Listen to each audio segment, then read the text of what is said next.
அனைவருக்கும் வணக்கம். Welcome to my channel. எல்லாரும் எப்படி இருக்கீங்க ஃப்ரெண்ட்ஸ்? நல்லா இருக்கீங்களா? இந்த வீடியோவில் குழந்தைங்களுக்காக வெயிட் கெயின் பண்ணுற மாதிரி சூப்பரான ஒரு ஸ்நாக்ஸ் எப்படி செய்கிறதுன்னு சொல்லி பார்க்கலாம். நம்மளோட இந்த சேனல் நீங்கள் இப்போ தான் ஃபஸ்ட் டைம் பார்க்குறீங்கன்னா நம்ம சேனல் உங்களுக்கு பிடிச்சிருந்தா மறக்காமல் ப்ளீஸ் ஃப்ரெண்ட்ஸ் சப்ஸ்கிரைப் பண்ணிக்கோங்க. அதோட பக்கத்தில் இருக்க பெல் பட்டனையும் ப்ரெஸ் பண்ணிக்கோங்க. இதனால் நம்மளோட எல்லா வீடியோஸையும் நீங்கள் மிஸ் பண்ணாமல் பார்க்கலாம். முதல்ல வேக வச்சு தோல் உரித்த உருளைக்கிழங்கு எடுத்துக்கலாம். நான் ஒரு 5 உருளைக்கிழங்கு எடுத்திருக்கேன். ஒரு 1/4 கிலோ அளவுக்கு நீங்கள் எடுத்திங்கன்னா கரெக்டாக இருக்கும். நான் சொல்கிற அளவுக்கு இது நல்லா வெந்திருக்கு பாருங்கள். இது எல்லாத்தையும் ஒன்றா சேர்த்து நல்லா மசிச்சுக்கலாம். சின்ன சின்ன பீஸ்லாம் நிற்காத மாதிரி நம்ம எல்லாத்தையும் ஒன்றா சேர்த்து நல்லா மசிச்சுக்கலாம். இந்த உருளைக்கிழங்குக்கு பதில் நீங்கள் சர்க்கரை வெள்ளிக்கிழங்கு இருக்கு இல்லைங்களா, அது கூட எடுத்துக்கலாம். இது ரெண்டுமே வெயிட் கெயின் பண்ணுறதுக்காகவும் ரொம்பவே ஹெல்த்தியாக வளர்கிறதுக்காகவும் இது ரெண்டுமே ரொம்ப உபயோகமான பொருளாக இருக்கும். இந்த மாதிரி நல்லா மசிச்சுக்கோங்க, சின்ன சின்ன கட்டியெல்லாம் இல்லாமல். அதுக்கப்புறம் இதில் அரிசி மாவு ஒரு 1/4 கப் அளவுக்கு சேர்த்துக்கோங்க. இதில் நம்ம உருளைக்கிழங்கு எந்த அளவுக்கு சேர்க்குறோமோ அதில் பாதி அளவுக்கு அரிசி மாவு நம்ம சேர்த்துக்கணும். இதில் சர்க்கரை பவுடர் நான் மிக்ஸி ஜாரில் கொஞ்சம் சர்க்கரையை போட்டு அது கூடவே ஒரு 3 ஏலக்காயும் போட்டு நல்ல பவுடராக அரைச்சிட்டேன். அதை இதில் இனிப்புக்கு ஏற்ற மாதிரி நீங்கள் சேர்த்துக்கலாம். சேர்த்துட்டு இது எல்லாத்தையும் ஒன்றா சேர்த்து நல்லா கலந்துக்கலாம். இதில் தண்ணி எதுவுமே ஊற்ற வேண்டாம் ஃப்ரெண்ட்ஸ், நம்ம அப்படியே ஒன்றா சேர்த்து நல்லா கலந்துக்கலாம். ஏன்னா உருளைக்கிழங்குலேருந்தும் சர்க்கரையிலேருந்து நமக்கு நல்ல ஈரப்பதம் வரும். இதெல்லாம் ஒன்றா சேர்த்து பிசையும் போது அந்த ஈரப்பதமே நமக்கு போதுமானது. இது எல்லாத்தையும் சேர்த்து நல்லா நம்ம கலந்துக்கலாம் ஒன்றா. ஏலக்காய் பவுடர் வாசனைக்காக நான் முதல்லையே சர்க்கரையோடு சேர்த்து அரைச்சிட்டேன். தனியாக அரைக்க முடியாது, அதனால் நம்ம சர்க்கரையில் போட்டு அரைச்சிக்கலாம். இதை நல்லா ஒன்றா சேர்த்து பிசைஞ்சு எல்லாத்தையும் ஒரு டோ மாதிரி ரெடி பண்ணிக்கலாம்.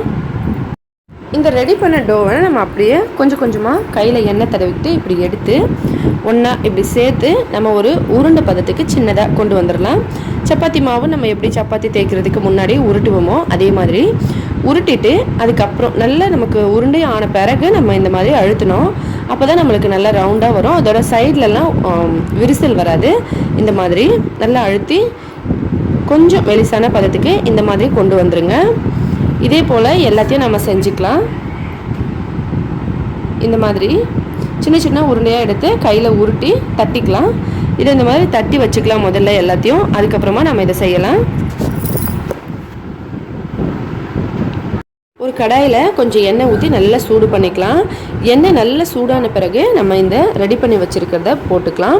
நம்ம எந்த பலகாரம் செஞ்சாலும் நம்ம எல்லா வீடியோஸ்லையும் சொல்கிறது இதுதான். முதல்ல ஹை ஃப்ளேமில் வச்சு எண்ணெயை நல்லா சூடு பண்ணிக்கிட்டோம். எண்ணெய் நல்லா சூடான பிறகு நம்ம இந்த மாதிரி என்ன செய்ய போகிறோமோ அதை சேர்த்த உடனே மீடியம் ஃப்ளேமில் வச்சு ஸ்லோவான மீடியம் ஃப்ளேமில் செய்யணும். அப்போ தான் நமக்கு உள்ளுக்குள்ளே நல்லா வெந்து வரும். இப்போ பாருங்கள், இது கொஞ்சம் ஓரளவுக்கு வெந்திருக்கு. இந்த மாதிரி நல்ல கலர் சேஞ்ச் ஆகுறது தெரிஞ்ச உடனே இந்த மாதிரி திருப்பி போட்டுக்கலாம். எல்லாத்தையும் திருப்பி போட்டு நம்ம 2 சைடும் வேக வச்சுக்கலாம். உருளைக்கிழங்கு குழந்தைங்களுக்கு ரொம்பவே உடம்புக்கு நல்லதுங்க, வெயிட் கெயின் பண்ணுறதுக்காக. இந்த ஸ்நாக்ஸ் நீங்கள் 1 வயசு குழந்தையிலேருந்து எல்லா குழந்தைங்களுக்குமே கொடுக்கலாம். எல்லாருமே ரொம்ப விரும்பி சாப்பிடுவாங்க. இதோட டேஸ்ட் அவ்வளோ சூப்பராக இருக்கும். இதில் நீங்கள் சர்க்கரை வெள்ளிக்கிழங்கு கூட சேர்த்து செஞ்சுக்கலாம். இது 2 சைடும் நல்ல மீடியமான ஸ்லோ ஃப்ளேமில் வச்சு வேக வச்சுக்கலாம். அப்போ தான் உள்ளுக்குள்ளேயும் நல்லா வெந்து வரும். பாருங்கள், இது எவ்வளோ சூப்பராக இருக்குது பார்க்குறதுக்கு. இப்போ இது எல்லாமே நல்லா வெந்துருச்சு. நம்ம இப்போ எடுத்துடலாம். இதே போல் எல்லா பலகாரத்தையும் நம்ம செஞ்சுக்கலாம். கண்டிப்பாக ட்ரை பண்ணி பாருங்கள் ஃப்ரெண்ட்ஸ், வீட்டில் எல்லாருக்குமே ரொம்ப பிடிக்கும். இந்த வீடியோ பிடிச்சிருந்தா லைக் பண்ணுங்கள். உங்களோட ஃப்ரெண்ட்ஸுங்களுக்கெல்லாம் மறக்காமல் ஷேர் பண்ணுங்கள். நம்ம சேனலை பற்றி சொல்லுங்கள். நம்மளோட இந்த சேனல் உங்களுக்கு பிடிச்சிருந்தா சப்ஸ்கிரைப் பண்ணிக்கோங்க. மேலும் இதே போல் இன்னும் பல புதுவிதமான வீடியோஸ் எல்லாம் பார்க்குறதுக்காக ஹெல்த்தியான சமையலாக வீட்லேயே சமைச்சு சாப்பிட்டு ஹெல்த்தியாகவும் சந்தோஷமாகவும் இருங்க. ஏதாவது டவுட்னா கமெண்ட்டில் கேளுங்க. இந்த வீடியோவை பார்த்த அனைத்து நண்பர்களுக்கும் மிக்க நன்றி. வணக்கம்.